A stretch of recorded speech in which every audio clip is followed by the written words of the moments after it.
اصلی کہانی ہے جو بیچ میں ہم سب کو جو اصل میں ڈر لگتا ہے نا، جب ہمارا سگا باپ مر جاتا ہے اور اس کو قبر میں اتار رہے ہوتے ہیں، تب ہمیں پتہ چلتا ہے کہ بھائی میری باری بھی آگئی۔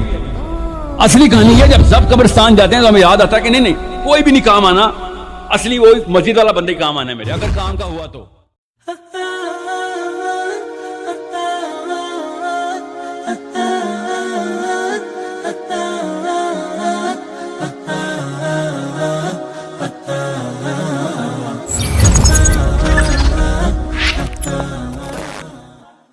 جوان جتنا زیادہ تپا ہوا ہے نا اس وقت فحاشی پہ، مجھے پتا ہے بے شک آپ سب کے موبائل اس وقت دیکھنے کے قابل نہیں ہیں، مگر گناہ کو گناہ سمجھ کے چھپا کے کرتے ہیں، اپنی بہن بیٹیوں کے سامنے نہیں رکھتے کرتے۔ آپ کو پتا ہے گناہ آئیڈینٹی کی جو بنا ہے وہ پڑی ہوئی ہے، اس کی سٹرکچر کوئی بنا نہیں رہا۔ نوکریوں میں 2 نمبری کر رہے ہوتے ہیں مگر دل میں برا جان رہے ہوتے ہیں کہ یار صدقہ کر دوں گا، زکوٰۃ کر دوں گا۔ ہر ایک کو پتا ضرور ہے کہ یہ کیا معاملہ چل رہا ہے۔ پھر چھوٹے موٹے وہ جو گرین ٹیکے والے مولوی صاحب ہیں وہ بھی سن لیتے ہیں ہم کہ نماز پڑھ لیا کرو بس۔ گرین ٹیکا مطلب پتا نا، ان کو بریلویوں کو نہیں کہا گرین ٹیکا۔ گرین ٹیکا وہ ہوتا ہے جو ہر چیز ٹھیک کر دیتا ہے، شوگر کوٹڈ اسلام۔ وہ یوٹیوب پہ بہت ہیں، باہر امریکہ میں تو سب کے سبھی تقریباً گرین ٹیکے والے ہی کہ سب کچھ ٹھیک ہے، کوئی غلط۔ نماز پڑھی تھی، فجر پڑھی تھی، سبحان اللہ سبحان اللہ، یہاں سے اٹھ کے یہاں پہ بتا ماشاء اللہ ماشاء اللہ، آئے نہ بیٹھے، جیسے احسان کیا ہم نے صبح فجر پڑھ کے۔ یہ وہ ہیں جو سفید جھنڈا لہرا کے پوری امت مسلمہ کو کنفیوز کرنے والے کلرکس۔ خدا کی قسم نواز شریف عمران خان کا قصور نہیں ہے، خدا کی قسم نہیں ہے ان کا قصور اس کا ہوتا ہے جس کے پاس اصلی کتاب ہوتی ہے۔ یہ سارا کا سارا قصور جو ہے نا ہماری مسجدوں سے آیا۔ جمعے کے خطبوں میں آئیڈینٹی کلیئر نہیں کی جا رہی ہے ہماری۔ میں آپ سب کو پتا ہے یار، دین سیکھنا ہوگا، میں اسد عمر کے پاس جاؤں گا پنڈی میں، آپ سب کو ہی پتا ہے یار۔ میری بات ہوئی تھی، انہوں نے پتا کہا ایک دفعہ وہ الحمد شریف والی سورت پہلے پڑھتے ہیں، سورہ فاتحہ کا نام ہی نہیں پتا ان کو، الحمد شریف۔ سورہ اخلاص کا نام کیا ہے؟ قل هو اللہ، سورہ قل هو اللہ، نہیں قل شریف، سورہ قل هو اللہ، سورہ الحمدللہ۔ یہ دین سکھائیں گے، مجھے ہی پتا ہے، میں دین سیکھنے ان کے پاس نہیں جاؤں گا، ہم سب کو پتا ہے اس بات کا۔ اس بارے میں نہ میں کنفیوز ہوں نہ آپ کنفیوز ہے کہ سر جس طرح ہم سلمان خان کو فلم دیکھنے کے لیے رکھتے ہیں، آپ کو سیاست کے لیے رکھا ہوا ہم نے، ہم سب کو پتا ہے اس بات کا۔ اصلی کہانی ہے جو بیچ میں ہم سب کو جو اصل میں ڈر لگتا ہے نا، جب ہمارا سگا باپ مر جاتا ہے اور اس کو قبر میں اتار رہے ہوتے ہیں، تب ہمیں پتہ چلتا ہے کہ بھائی میری باری بھی آگئی۔ اصلی کہانی ہے جب سب قبرستان جاتے ہیں تو ہمیں یاد آتا ہے کہ نہیں نہیں کوئی بھی نہیں کام آنا، اصلی وہ مسجد والا بندے کام آنا ہے میرے، اگر کام کا ہوا تو۔ ہم سب کو پتا ہے اس بات کا۔ میں اپنے ابھی فرد کی بات کر رہا ہوں، آپ کے محلے میں نا 2 یا 3 بدماش بندوقیں لے کے گھس جائیں، ہم سب کو پتہ چل جاتا ہے کہ شریف مومن سے کسی کے باپ کو بھی ڈر نہیں لگتا۔ یہ جو سفید ٹیکے والے گرین ٹیکے والے جو ہے نا، ان سے ان کے فالوور سے کسی بھی شر پسند کو ڈر نہیں لگے گا۔ ڈر اسی سے لگے گا کہ جس نے مسل بنایا ہوگا اسلام کا کہ تو میرے سامنے چوری کر کے تو دکھا، تو کوئی لڑکی پکڑ رہا میرے سامنے، تجھے پتہ چلے کہ مسلمان کے سامنے گناہ کرنے کا مطلب کیا ہوتا ہے۔ ہمارے کیا ہوتے ہیں ہمارے سامنے گناہ کر، جیسے کوئی لڑکی کوئی ہوا کرا ہوگا، بس یہ ہے ہمارا ایمان۔ اور حدیث میں فٹ کی ہوگی کہ دل میں برا جاننے والا ہوں، حالانکہ ایسی خباثت ہے کہ وہ ویڈیو وائرل کرتے ہوئے خوش بھی ہو رہا ہوگا، 250 لائکس۔ یہ دل میں برا جان رہے ہیں آپ کہ ایک لڑکی گواہ ہوئی تھی آپ کے سامنے۔ تو ہم سب کو پتا ہے کہ کسی نے الٹا چکا گھما دیا، اور اللہ کی قسم مجھے تو پتا ہے وہ میرے اماں ابا نے نہیں گھمایا، آپ کے اماں ابا نے نہیں گھمایا، وہ مسجد سے گھما ہے۔ ہم سب کو اس ڈیفینیشن کے اوپر آنا پڑے گا کہ میاں ایک منٹ رک جاؤ، گورا اتنا بڑا ٹیرر کیوں ہے؟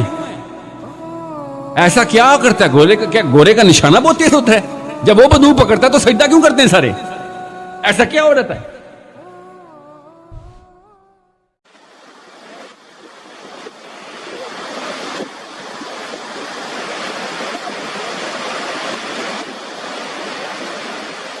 دیکھیے برا نہ مانے، مغالطے میں نہ رہیے، میرے اور آپ کے دلوں میں ایمان نہیں ہے، عقیدہ ہے۔ عقیدہ ہے والدین سے ملا ہے. یقین والا ایمان کہاں ہے؟ اپنے گریبان میں جھانکیے، اللہ آپ کو توفیق دے. کیا مجھے واقعی یقین ہے کہ مجھے مرنے کے بعد جی اٹھنا ہے؟ کیا مجھے یہ واقعی یقین ہے کہ اصل زندگی آخرت کی زندگی ہے؟ کیا مجھے واقعی یقین ہے کہ قرآن اللہ کا کلام ہے؟ ٹٹولیے اپنے دلوں کو. اگر یقین ہوتا کہ اللہ کا کلام ہے تو آپ اس کو سمجھنے کے لیے عربی بھی نہ سیکھ سکتے. انگریزی آپ پڑھیں، اور پڑھی آپ نے ایسی کہ انگریزوں کو پڑھا دے. کیا نہیں کیا، پی ایچ ڈیز کر رہے ہیں، کون کون سے فنون نہیں سیکھے، ڈاکٹر. اتنی عربی نہیں سیکھی. تمہارا دعویٰ ہے کہ تمہارا یقین تھا میری کتاب پر، اللہ پوچھے گا تمہارا سلوک کیا تھا میری کتاب کے ساتھ. تم نے پڑھا اس کو، سمجھا اسے سمجھنے کے لیے عربی سیکھی؟ تو تم جھوٹ بول رہے ہو. تمہارا کوئی ایمان نہیں تھا میری کتاب. ما آمن بالقرآن من استحل محارمہ، جنہوں نے سود کو اپنے پورے نظام کی جڑ بنیاد بنایا ہو، ان کا ایمان کوئی ہے اللہ پر؟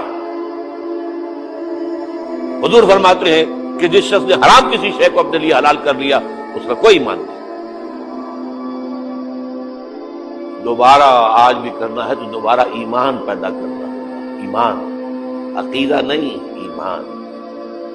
صرف لپ سروس نہیں، اقرار باللسان نہیں، تصدیق بالقلب.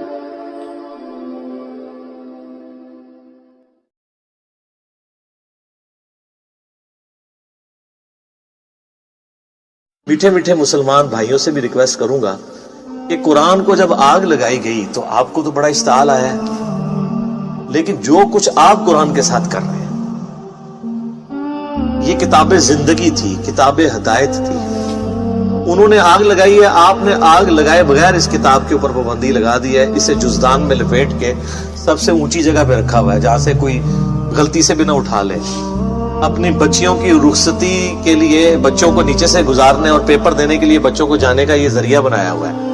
اس سے زیادہ آپ قرآن کو اہمیت نہیں دیتے تو شامت تو آپ کی بھی آنی ہے. قرآن کی بے حرمتی تو آپ نے بھی کی ہوئی ہے. وہ لوگ جو پوری زندگی قرآن کھول کے نہیں پڑھتے ترجمے کے ساتھ کہ اللہ نے ہم سے کیا ڈیمانڈ کی ہے، وہ لوگ مر جاتے ہیں تو ان کی میت پہ بیٹھ کے لوگ قرآن پڑھ رہے ہوتے ہیں ان کو ثواب پہنچانے کے لیے. تو کیا ثواب پہنچنا ہے ان کو خود ہی سمجھ لیں، جس نے خود اپنی زندگی میں اللہ کو سیریس نہیں لیا. سورۃ الفرقان کی آیت نمبر 30 ہے، 30 قرآن حکیم میں سخت ترین آیات میں سے ہے.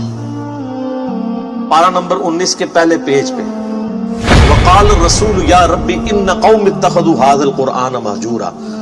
نبی صلی اللہ علیہ وآلہ وسلم شکایت کریں گے کہ اے اللہ میری امت نے قرآن کو پیٹھ کے پیچھے ڈال دیا. ہمیں تو بتایا گیا نبی علیہ السلام شفاعت کریں گے، انشاءاللہ ضرور کریں گے، لیکن شکایت بھی تو لگائیں گے. اور جب شکایت لگے گی پھر شفاعت کی انٹینسٹی کیا رہ جائے گی، اس کو بھی سوچنے کی ضرورت ہے. نبی علیہ السلام پوری زندگی قرآن قرآن قرآن قرآن. سورہ ال عمران کی آیت نمبر 103 ہے وَاعْتَصِمُوا بِحَبْلِ اللَّهِ جَمِيعًا وَلَا تَفَرَّقُوا. اللہ کی رسی یعنی قرآن، وہ غدیر خم کی حدیث ہے صحیح مسلم میں، انٹرنیشنل نمبر کے مطابق 6225 سے 6228 تک. اللہ کی رسی اس کتاب کو کہا گیا، مضبوطی سے پکڑ لو اور فرقہ واریت میں مت پڑھو. مطلب یہ ہے کہ بائنڈنگ فورس امت کے لیے فرقہ واریت سے نجات کے لیے قرآن ہے. تبھی کہا گیا نا کہ اللہ کی رسی کو پکڑو. بائنڈنگ فورس ہوگی تو پھر آپ علیحدہ نہیں ہوں گے نا. اور اس کو وائس ورسا بھی کر لے کہ جو اللہ کی کتاب کو چھوڑے گا وہ لازمی فرقہ واریت میں پڑ جائے گا، اینڈ وائس ورسا. فرقہ واریت کو ختم کرنے کے لیے کتاب اللہ کو پکڑنا ہے، اور اگر چھوڑیں گے تو فرقہ واریت آٹومیٹکلی ہو جائے گی. اسی طریقے سے صحیح مسلم میں 2005 نمبر حدیث ہے، اللہ کے محبوب صلی اللہ علیہ وآلہ وسلم جب بھی کوئی تقریر، کوئی خطبہ دیتے، چاہے جمعے کا ہوتا، عیدین کا ہوتا، آپ علیہ السلام ہر خطبے کا آغاز اس سے کرتے حمد و صلات کے بعد فَإِنَّ خَيْرَ الْحَدِيثِ كِتَابُ اللَّهِ. آگاہ ہو جاؤ کہ بہترین کلام، بے شک سب سے بہترین کلام اللہ کی کتاب ہے. وَخَيْرُ الْهَدِي هَدِيُّ مُحَمَّدٍ صلی اللہ علیہ وسلم، اور ہدایت یافتہ راستہ محمد صلی اللہ علیہ وآلہ وسلم کا ہے.